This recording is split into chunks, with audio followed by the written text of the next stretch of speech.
ఒకానొకప్పుడు నందీశ్వరుణ్ణి పిలిచి పరమశివుడు అడిగట, నందీశ్వరా, ఈ లోకంలో నీకు బాగా ఇష్టమైనవిగా ఏం కనపడుతున్నాయి అని అడిగట. ఆయన అన్నట్ట, ఇష్టము అయిష్టము అని రెండు ఉండడానికి నాకు అంతటా నువ్వే కదా కనపడుతున్నది అన్నట్ట. మరి అయితే అలా చూస్తున్న నువ్వెవరు అన్నట్ట. నేనని వేరే ఉన్నానా, నువ్వే నేను అన్నట్టు. శభాష్. శ్రీమాత్రే నమః. ఝాన్సీ ట్రెండింగ్ షార్ట్స్ ఛానల్కు స్వాగతం. మీరు గనక మన ఛానల్ని మొదటిసారి చూస్తున్నట్లయితే ప్లీజ్ సబ్స్క్రైబ్ చేసుకోండి. మరిన్ని డివోషనల్ స్టోరీస్ కోసం మన ఛానల్ని అందరికీ షేర్ చేయడం మర్చిపోవద్దు. ఈ వీడియో గనక మీకు నచ్చినట్లయితే ప్లీజ్ ఒక లైక్ అయితే ఇవ్వండి. ఆ ధర్మమున్నదే వేదాంతర్గతమైన ధర్మము. అది ఏ పరమశివుడి ముందు వృషభ రూపంలో కూర్చునుంది. అవే దాని 4 డెక్కలు. కాబట్టి స్పృశించే ముందు ఎంత మర్యాదతో ఎంత గౌరవంతో ఆ నందీశ్వరుడి దర్శనం చేయాలో చూడండి. ఇవాళ శివాలయాల్లో పరిస్థితి చూస్తే నిజంగా బాధ కలుగుతుంది. ఆ చేతిలో పెట్టిన మారేడు దళాలు, ఆ చేతిలో పెట్టిన పువ్వులు అవన్నీ తీసుకొచ్చి వీళ్ళు పెడితే తప్ప తినడానికి లేక ఏడుస్తున్న వాళ్ళే ఆ నందీశ్వరుడి వీపు మీద పెట్టేస్తారు. అవి గాలికి అన్నీ వచ్చి నంది చుట్టూ పడిపోతాయి. శివ నిర్మాల్యాన్ని కానీ తొక్కినా దాటినా పూర్వజన్మలలో పుణ్యం నశించిపోతుంది. ఇప్పుడు ఏమవుతుంది, నందిని ముట్టుకుంటే తప్ప లోపలికి వెళ్ళకూడదు. ఇప్పుడు ఆ నందిని ముట్టుకుని దాటుదామంటే చుట్టూ నిర్మాల్యమే. అసలు శివాలయంలో దర్శనం చేసి నంది మీద పెట్టమని శైవాగమంలో ఎక్కడా నేను వినలేదు. అది ఎక్కడ పెట్టాలో ఎక్కడ చూపించాలో శైవాగమం వేరుగా చెప్పింది. మీరు చూడండి. కాబట్టి ఇప్పుడు ఈ నందీశ్వరుడు ఏం చేస్తూ ఉంటాడు, మీకు ఒక పాఠాన్ని నేర్పుతూ ఉంటాడు. ఏకకాలమునందు 2 పనులు మీకు నేర్పుతాడు. ఒకటి, నంది పృష్ఠభాగం లోకానికి ఇస్తాడు. నంది చూపు శంకరుడి మీద పెడతాడు. ఆయన ఎప్పుడూ శివుణ్ణే చూస్తూ ఉంటాడు. వెనకాతల పిడుగులు పడినా ఎవరొచ్చినా ఆయన మాత్రం తల ఇలా తిప్పడు, అలాగే చూస్తూ ఉంటాడు. నంది కదలాలంటే ఎవరు చెప్పాలో తెలుసా అండి? శివుడు చెప్పాలి, నువ్వు కొంచెం పక్కకి జరగని. అలా ఆయన చెప్తే నంది పక్కకి తొలగిపోయిన దేవాలయాలు చాలా ఉన్నాయి. ఆయననే చూస్తూ ఉంటాడు. అంటే ఇప్పుడు మీకు ఏమర్థం అవ్వాలి? లోకమునందు ఎప్పుడూ ఈశ్వరుణ్ణే చూడడం అలవాటు కావాలి. 2 మర్యాదలు నేర్చుకోమని చెప్తుంది శాస్త్రం. నీ వారి యందు మమకారమును విడిచిపెట్టు. ఇది కుదరదండి. అలా ఎలా కుదురుతుంది? మా వాళ్ళ యందు మమకారం ఉంటుంది. పోను పంచి లోకమంతా నీ వాళ్ళన్న భావన పెంచుకో. అందరి యందు మమకారమును చూపించు. అందరినీ ప్రేమించడం నేర్చుకో. నేర్చుకుంటే నువ్వు లోకమునందు ఈశ్వరుణ్ణి చూడడం అలవాటు అవుతుంది. అలా అది కూడా నంది నేర్పుతారు. ఎలా నేర్పుతారో తెలుసా అండి? మీరు రామప్ప గుడిలో ఉన్నటువంటి నందీశ్వరుణ్ణి చూస్తే మీరు గుళ్ళో ఎక్కడికెళ్ళి నందీశ్వరుణ్ణి చూసినా నందీశ్వరుడు మీ వంకే చూస్తున్నట్టు కనపడుతుంది. అంటే దాని అర్థం ఏమిటో తెలుసా అండి?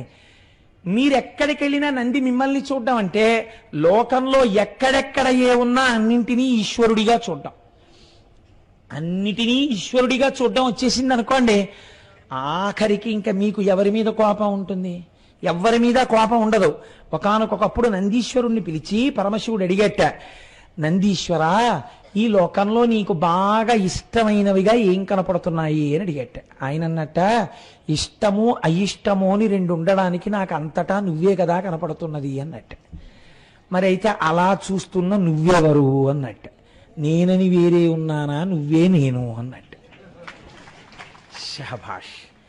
నువ్వు నా ఆలయ ముఖద్వారముల యందు ఉండడానికి ఇందుచేత యోగ్యత పొందావన్నాడు. అందుకే అర్చకులు తప్ప వేరొకరు మధ్యలోకి వెళ్ళడానికి అధికారం లేదు. మీరు చూడండి, ఈ నందీశ్వరుడు మనకి ఇటువంటి పాఠాన్ని నేర్పడంలో ఒక చిత్రమైనటువంటి విషయం ప్రతిపాదింపబడుతుంది. కేవలం నందీశ్వరుడు అలా చూస్తున్నాడు కదండి, మరి మాకు మాత్రం అలా లోకాన్నంతటినీ చూడాలని ఎలా వస్తుంది దృష్టి అంటే, నంది శివలింగాన్ని చూస్తున్నాడు, ఆయన అంతటా శివుణ్ణి చూస్తున్నాడు. నువ్వు కూడా అంతటా శివుణ్ణి చూడు, శివుడు ఎప్పుడూ నిన్ను చూస్తున్నాడని గుర్తుపెట్టుకో. శివుడు ఏమని వరం ఇచ్చాడండి నందీశ్వరుడికి? నేను ఎక్కడుంటానో నువ్వు అక్కడ ఉంటావు అంటే ఇప్పుడు శివుడు ఎవరిని చూస్తూ ఉండాలి? నందీశ్వరుణ్ణి చూస్తూ ఉండాలి. కాబట్టి ఇప్పుడు మీరు కూడా ఈ భావన పెంచుకోవాలి. నందీశ్వర దర్శనం చెయ్యండి అనడానికి కారణం ఏమిటో తెలుసా అండి? నందికి మొక్కి శివలింగం దగ్గరికి రండి ఎందుకంటారంటే అసలు ఈ ఆనంద ద్యోతకం అక్కడ ప్రారంభం కావాలి. నందీశ్వరుణ్ణి శివుడు చూస్తున్నాడని నంది ఎలా భావిస్తున్నాడో నువ్వు కూడా నిన్ను ఎప్పుడూ శివుడు చూస్తున్నాడని భావించాలి. ఎలా చూస్తున్నాడండి? నేను శివాలయంలో ఉంటే చూస్తున్నాడు, కానీ శివాలయంలో కూడా సెల్ ఫోన్ మోగాలి మనకి. శివుడు ఎందుకు శివాలయంలో? మన దిక్కుమాల సెల్ ఫోన్ ఒకటి ఉంటే మనకి చాలు, దాంతో మాట్లాడుకుంటూ శివాలయంలో కూడా దర్శనం. కాబట్టి మనం ఎప్పుడూ శివుడు మన్ని చూస్తున్నాడని నందిలా ఎలా భావించగలం? దీన్నే సాకారోపాసనగా దక్షిణామూర్తి స్తోత్రంలో శంకరాచార్యులు వారు చెప్పారు.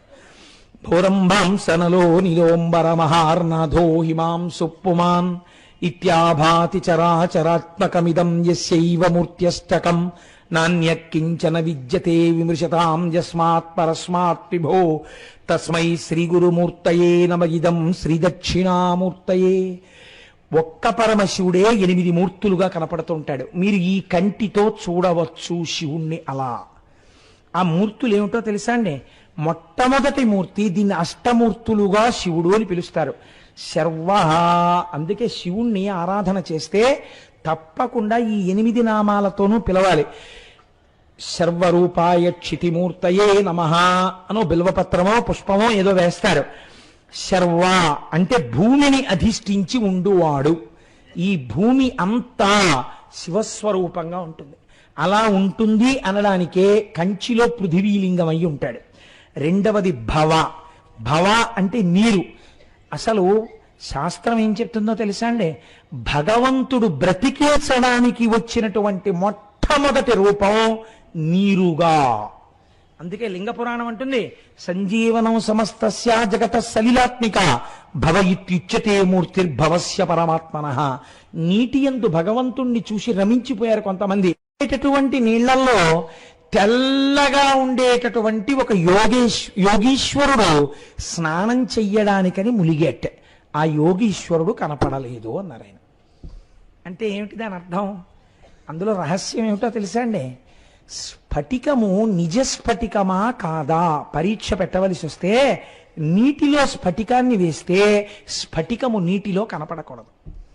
అంత తెల్లటిదైతే అది శుద్ధ స్ఫటికం అన్నమాట. ఇప్పుడు స్ఫటికమణి నిభం, అంత తెల్లటి స్వరూపం ఉన్నవాడు ఎవరు లోకంలో? శివుడు. కాబట్టి ఇప్పుడు ఆ శివుడు కంచిలో ఏ యోగి రూపంలో ఉన్నాడు? శంకరాచార్యులు వారు కైలాసం నుంచి తీసుకొచ్చిన యోగలింగంగా ఉన్నాడు. ఇప్పుడు ఆ యోగలింగం ఆ కంచి పీఠాధిపతులు చేసేటటువంటి అభిషేక జలముల యందు ములిగింది. ములిగిన తరువాత దాన్ని పైకి తీసి తుడుద్దామని చూశారు, శివలింగం కనపడలేదు. అంటే శంకరాచార్యుల వారు తెచ్చినటువంటి యోగలింగము మునిగినటువంటి నీటిని, పీఠాధిపతులు చేసినటువంటి అభిషేక జలాల్ని, అందులోంచి పైకి రేగిన ఒక బిందువు విభూత్యాభిషేకం అయిన తర్వాత ఇంకెంత తెల్లగా ఉంటుందో మనసును స్మరించి శంకరులు యోగలింగం తేవడాన్ని, కంచిలో యోగలింగాన్ని, పీఠంలో జరిగే అభిషేకాన్ని ఒక యోగి స్నానం చేసినట్టు సమన్వయం చేసి నీటి యొక్క వైభవాన్ని మహానుభావుడు నైషధంలో హర్షుడు కీర్తించాడు ఒక పద్యంలో, ఒక శ్లోకంలో. అలా ఎన్ని శ్లోకాలో ఎన్ని చిత్రాలో మహానుభావుడివి.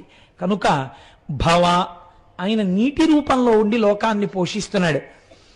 ఉగ్ర, ఈ చిత్రం ఏమిటో తెలుసా అండి? ఉగ్ర అన్న పేరు ఎందుకు వచ్చిందంటే లోపల వాయువు ఆయనే, బయట వాయువు ఆయనే. లోపల వాయువు బయట వాయువు లోపలికి వెళ్ళింది అనుకోండి, లోపలికి వెళ్ళిన వాయువు బయటికి వచ్చింది అనుకోండి, ఏమిటి దానివల్ల ప్రయోజనం? భవతి ఉన్నాడు మంగళం కదండి. బయట వాయువు లోపలికి వెడుతోంది, లోపల వాయువు బయటికి వస్తోంది. ఇప్పుడు బయటదే లోపలికి వచ్చుకుంటున్నాడు, లోపలిది బయటకు వదులుతున్నాడు. ఇలా వదిలితే ఏమంటారు? ఉన్నారండి ఉన్నారండి కులాసాగా ఉన్నారా సార్, బాగున్నారా సార్ అంటుంటారు. రండి సార్ ఇంట్లోకి అంటారు. ఇప్పుడు ఉగ్రహ లోపలికి వెళ్ళింది బయటికి రాలేదు, బయట ఉన్నది లోపలికి వెళ్ళలేదు. ఏమైంది? శవం అమంగళం అయిపోయింది. బయట దాన్ని లోపలికి, లోపల దాన్ని బయటికి పంపుతూ వాయువును అధిష్ఠించి ఉంచి సర్వలోకములను నిలబెడుతున్నవాడెవడో, సర్వలోకములను పడగొడుతున్నవాడెవడో వాడు ఉగ్రహ, వాడే శివుడు. వాడు ఇప్పుడు అష్టమూర్తి. అసలు మన బతుకు ఎక్కడుంది? ఆయన మీదే ఉంది. ఇప్పుడు నేను పురాణం చెప్తున్నానంటే ఎవరి మీద ఉంది? ఆయన మీద ఉంది. ఆయన లోపలికి వెళ్ళి వాక్కుగా పైకి వస్తున్నాడు. కాబట్టి వాగ్రూపమై ఎవరు ప్రవహిస్తున్నారు? శంకరుడే ప్రవహిస్తున్నాడు. లోపలికి ఎడుతున్నవాడాయన, బయటికి వస్తున్నవాడాయన. ఇది శివ అంటే మంగళం. అంటే బతికి ఉన్నావు ఎవరి వలన? ఆయన వలన భవతి ఉన్నావు.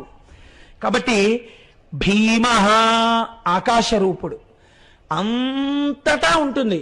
కానీ ఈ కంటి చేత దర్శనము కాదు. కానీ మనందరం ఎందులో ఉంటాం? ఆ ఆకాశంలోనే ఉంటాం. మనలో ఏముంది? ఆకాశమే ఉంది. ఆకాశం లేకపోతే రక్తం ఎలా ప్రవహిస్తోందండి? ఆకాశం లేకపోతే ఇందులోకి తిన్నది ఎలా జీర్ణం అవుతోంది? ఇందులో మళ్ళీ లోపల చర్నింగ్ అంటారు, కవ్వం పెట్టి తిప్పినట్టు తిరుగుతూ ఉంటుంది. ఎలా తిరుగుతోంది ఇదంతా?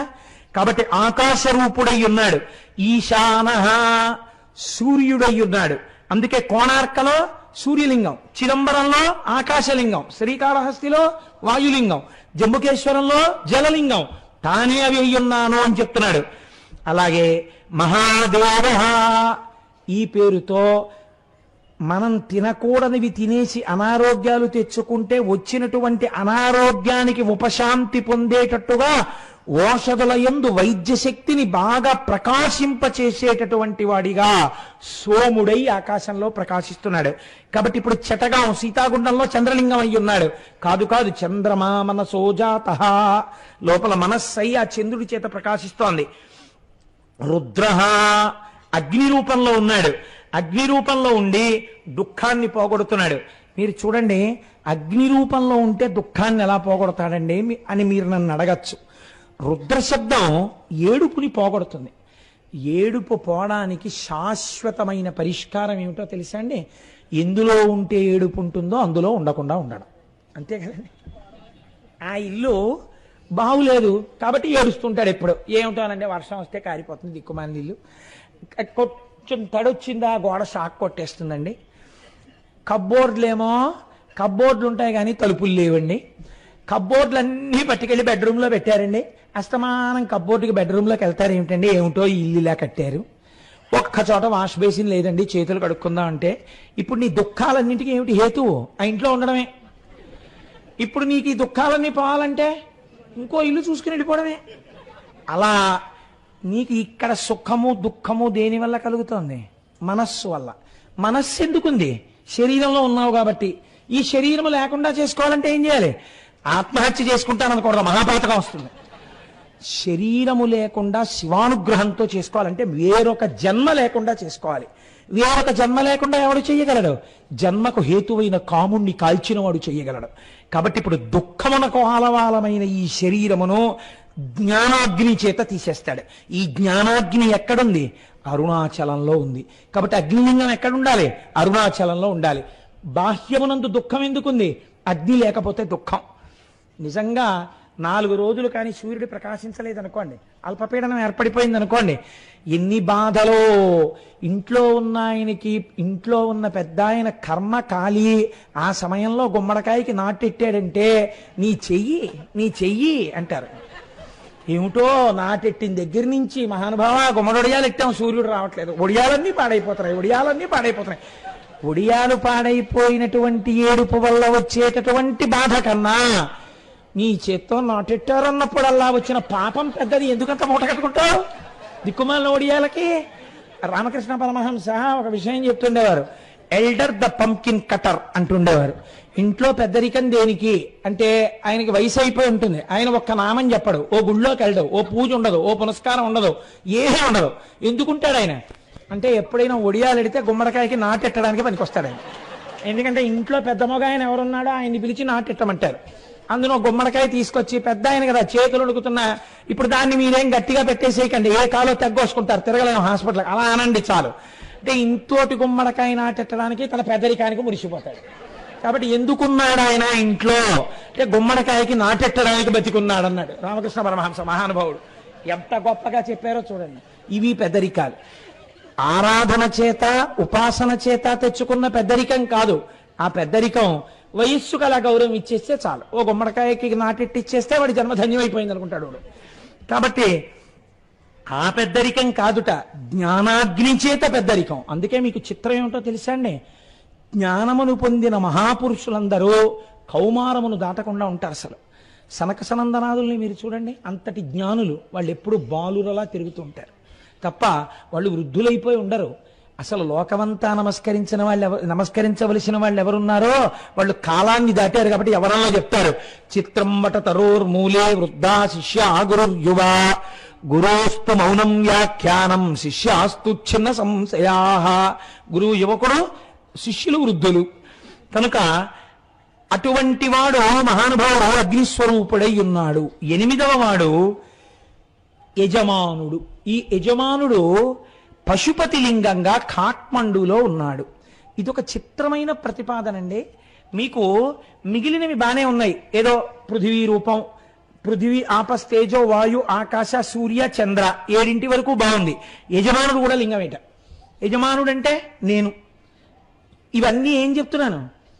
సూర్యుణ్ణి నేను శివుడిగా చూస్తున్నాను, శివుడు నన్ను ఎప్పుడూ చూస్తున్నాడన్న భావన. నందీశ్వరుళ్ళ ఎప్పుడూ చూడడానికి ఎలా చూస్తాడు? సూర్యుడిగా చూస్తున్నాడు, చంద్రుడిగా చూస్తున్నాడు, పృథివీగా చూస్తున్నాడు, ఆ తర్వాత నీటిగా చూస్తున్నాడు, ఆకాశంగా చూస్తున్నాడు, అగ్నిగా చూస్తున్నాడు, ఇన్నిగా చూస్తున్నాడు.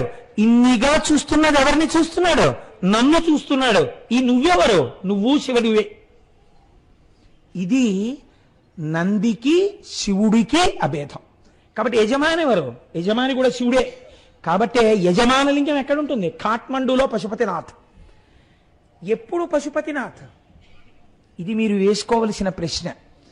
ఈ ప్రశ్న వేసుకోవడానికి శివలింగం దగ్గరికి వెళ్లే ముందు నందీశ్వరుడి దగ్గర ఆగు.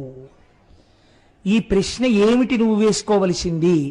నేనెవరని ప్రశ్న వేసుకో. శివాలయానికి వెళ్ళినప్పుడల్లా ఒక్కసారి నేనెవరు. ఇది శంకరాచార్యులు వారు శివానంద లహరిలో ఎంత గంభీరంగా చెప్పారో తెలుసా అండి? స్మృతౌ శాస్త్రే వైద్యే శకున కవిత గానఫణితౌ పురాణే మంత్రే స్తుతి నటనాస్యేశ్వచరుత చతుర. మహానుభావా, నాకేమైనా స్మృతులు వచ్చా? మనుస్మృతి లాంటివి అవి రావు. ఎవరికి? శంకరాచార్యుల వారికి. శంకరాచార్యుల వారికి అంది శాస్త్రే, పోనీ నాకేమైనా శాస్త్రం వచ్చా? అది రాదు. వైద్యం వచ్చా? అది రాదు. శకున కవిత గాన భణితో, నాకేమైనా శకున శాస్త్రం తెలుసా? అది తెలియదు. గాన, పాటలు పాడడం వచ్చా? రాదు. కవిత్వం చెప్పడం రాదు. మరి ఇటువంటి వాణ్ణి కమర్థం దాస్యేహం కమర్థం రాజ్ఞాం ప్రీతిర్భవతి మయి కోహం పశుపతే. నా అలాంటి వాణ్ణి రాజులు ఎందుకు మెచ్చుకుంటారు? నాకు ఏదైనా ఇలాంటి దాంట్లో గుణం ఉంటే పెద్దవాళ్ళు పిలిచపోయి ఈయనకి పాటలు వచ్చండి, ఈయనకి సంగీతం వచ్చండి, ఈయనకి వేదం వచ్చండి, ఈయనకి ఇంకోటి వచ్చండి, ఈయనకి శకున శాస్త్రం వచ్చండి అంటారు. నాకేం రాదు శంకరా, నాకేం రాదు అని అన్నప్పుడు నేను ఎటువంటి వాడిని? ఏమీ రానివాడు పశువు. ఏమిటండి వాడికి ఏమీ రాదు, పశు సమానుడు అంటారు. కాబట్టి ఇప్పుడు నేను ఎవరు? నేను పశువుని. నేను పశువునైతే ఎవరికి చెందుతాను? పశుపతివి నువ్వు. ఇప్పుడు పశుమాం సర్వజ్ఞ ప్రథిత కృపయా పలయ విభో. నేను పశువుని, నువ్వు పశుపతివి, కాబట్టి నన్ను ఏలుకో అన్నారు. ఇప్పుడు నాకు మిగిలిన వాళ్ళతో సంబంధం ఏంటి? నువ్వే ఏలుకోవాలి నన్ను, నేను పశువు కాబట్టి. ఏలుకో అంటే అర్థం ఏమిటో తెలుసా అండి? శివుడికి మళ్ళీ తెచ్చి కట్టడం రాదు. అందుకే కాముణ్ణి కాలుస్తాడు, కాలుణ్ణి తంతాడు. మామూలు గొల్లవారు ఏం చేస్తారంటే ఇంట్లో ఉన్న ఆవుల దగ్గరికి వచ్చి మెడలో ఉన్న పాశం విప్పేస్తారు. మీరు గుర్తుపెట్టుకోండి, పశుపతి అన్న నామమునందు 3 ఉంటాయి.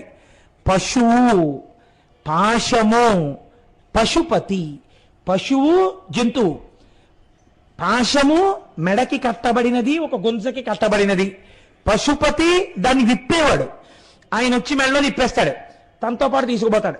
సాయంకాలం తీసుకొస్తాడు, మళ్ళీ కట్టుకోయి దగ్గరికి తీసుకెళ్లి దాని మెడలో కట్టేస్తాడు. శివుడికి కట్టడం రాదుట, విప్పడం వచ్చుట. ఆయన ఏం చేస్తాడో తెలుసా అండి? పశుమాం సర్వజ్ఞ, నీకన్నీ తెలుసు, నాకేం తెలియదు. ఈ వినయంతో వెళ్ళి, ఈ భక్తితో వెళ్ళి వృషభం దగ్గర నిలబడి నందీశ్వర దర్శనం చేసి నేనెవరిదో నాకు తెలియచెయ్యి శంకరా అని మీరు అడిగితే ఒక పశువుని తీసుకొచ్చి నందిగా మార్చినట్టు. అనగా పాశము విడిపోయినటువంటి పశువు ఇప్పుడు ఏం చేస్తోంది? ఈ వృషభానికి తాడు కట్టి గుంజపెట్టి కట్టి చూపిస్తున్నారా మీరు? లేదు, అది అలా ఉంటుంది. కానీ ఇప్పుడు అది కదులుతోందా? కదలదు. అది ఎప్పుడు శివుణ్ణి చూస్తుంది. ఎందుకు దానికి కదలిక ఆగిపోయింది? ఎందుకు శివుణ్ణి చూస్తోంది? అది దేన్ని చూడాలో దాన్ని చూడడం దానికి అర్థమైంది. అది ఎవరో దానికి తెలిసిపోయింది. అందుకని ఇప్పుడు జీవుడికి పశువు సంకేతం, బ్రహ్మమునకు ఈశ్వరుని సంకేతం. ఈ జీవుడు బ్రహ్మమైనాడు, బ్రహ్మమే జీవుడిగా ఉన్నాడు, కాబట్టి భేదం లేదు. కాబట్టి శివుడికి నందికి మధ్యలోకి వెళ్ళకూడదు. ఆయన ఎప్పుడు శివుణ్ణి చూసి ఆనందం పొందుతాడు. కాబట్టి నంది ఇక్కడే ఈ లోపల ఉన్నటువంటి స్ఫురత్ తెలుసుకుంటోందే ఒక వస్తువు, అది నేను. చాలా తేలిక భాషలో చెప్పాలంటే అది చూడదు, చూసినట్టు మీకు కనబడుతున్న వస్తువు చూడలేదన్నది చూడగలిగినది ఆ స్ఫురత్. అనగా మీరు చెప్పింది ఏమిటో అయోమయంగా ఉందండి అనుకోకండి. మీరు సాధారణంగా ఏదైనా చూశారనుకోండి, ఏమంటారు? ఏమంటే చూశారా? చూశాను. ఎలా చూశారు? చూస్తున్నానా, కళ్ళతో కళ్ళదోరెట్టు చూస్తున్నానా అంటారు. ఇప్పుడు మీరు దేంతో చూస్తున్నానన్నప్పుడల్లా నేను చూస్తున్నానన్నది కన్ను చేత చూస్తున్నారు. ఈ కన్ను చూడలేకపోతోందని ఒకటి చూసింది. ఎవరు? నేను చాలా కాలం కళ్ళజోడు లేకుండానే చదివాను. ఒకానొక సమయంలో ఏమైనా చదువుతున్నా రాస్తున్నా నాకేదో అలికేసినట్టుండి నాకు సరిగ్గా కనపడనట్టుగా అనిపించింది. ప్రథమో దైవ్యోభిషక్, ఆ శివుడే వైద్యుడిగా ఉంటాడు. ఇందులో ఉన్న ఏ ఇంద్రియము యొక్క శక్తి ఎంత తగ్గడం వల్ల చూడలేకపోతోందో వాడు పసిగడతాడు. ఇప్పుడు ఆయన ఏం చేశాడు? దీని ముందో అద్దం పెట్టాడు. ఎటువంటి అద్దం పెట్టాలో అటువంటి అద్దం పెట్టాడు. ఇప్పుడు మళ్ళీ కనబడుతోంది. అలా నీ కన్ను చూడలేకపోతోంది, చదవలేకపోతోంది అని చూస్తున్నది ఎవరు? ఇప్పుడు నాకు చెప్పండి. మీ కన్ను చూసినప్పుడు చూసింది అన్నారండి. మీ ఆవిడ ప్రేమాతో వంటి పోసిందో రోజున పండగ నాడు, కళ్ళ నిండా కుక్కుడికాయ పులిసే. కాబట్టి ఇప్పుడు బయటికి వచ్చి కూర్చున్నారు. ఏమంటే ఎంత మంచి సీరియల్ వస్తుందో, మీకు ఇష్టమైన పాట వస్తుంది చూడండి అంది. ఏమి చూడండి, నా ప్రారంధం, 2 కళ్ళ నిండా చింతకాయ పులుసు, చూడలేకపోతున్నాను, కళ్ళు విప్పన్నాడు. కళ్ళు విప్పి నేను చూడలేకపోతున్నాను, కళ్ళు బాధపడుతున్నాయన్న విషయాన్ని చూస్తున్నది ఎవరు? ఏది బాధకి అతీతముగా ఉండి చూస్తుందో అది బాధని తెలుసుకుంటుంది కదండి. దానికి బాధ ఉంటే అదేం తెలుసుకుంటుంది? ఇక్కడ నిప్పెడుతోందని తెలుసుకోవాలంటే అది ఎప్పుడూ నిప్పి పొందనిది ఏది ఉందో అది సాక్షిగా నిప్పెడుతున్న దాన్ని చూస్తుంది. ఇది పెరుగుతోంది అని తెలుసుకోవాలంటే తరగడం తెలియనిది పెరుగుతున్న దాన్ని తెలుసుకుంటుంది. ఈ జుత్తు తెల్లబడిపోతోందని తెలుసుకోవాలంటే తెలుపు నలుపులకు అతీతమైంది మారుతున్న రంగుని తెలుసుకుంటుంది. అది సాక్షి, అది స్ఫురత్, అది తెలుసుకుంటోంది. ఆ తెలుసుకుంటున్నది స్కానింగులకు, కెమెరాలకు, టీవీ సెట్లకు, డాక్టర్లకు కూడా అందదు. ఆ తెలుసుకుంటున్నదేదో అది ఆత్మ, అది ఇక్కడున్నది. అది నీవయ్యున్నావు, తత్వం అసి. ఇప్పటి వరకు ఇది నేను అది వేరన్నది అదే నీవయ్యున్నావు. ఈ జ్ఞానము కలిగింది. కలగగానే పశువునకు పశుపతికి అభేదం, తాడు తెగిపోయింది.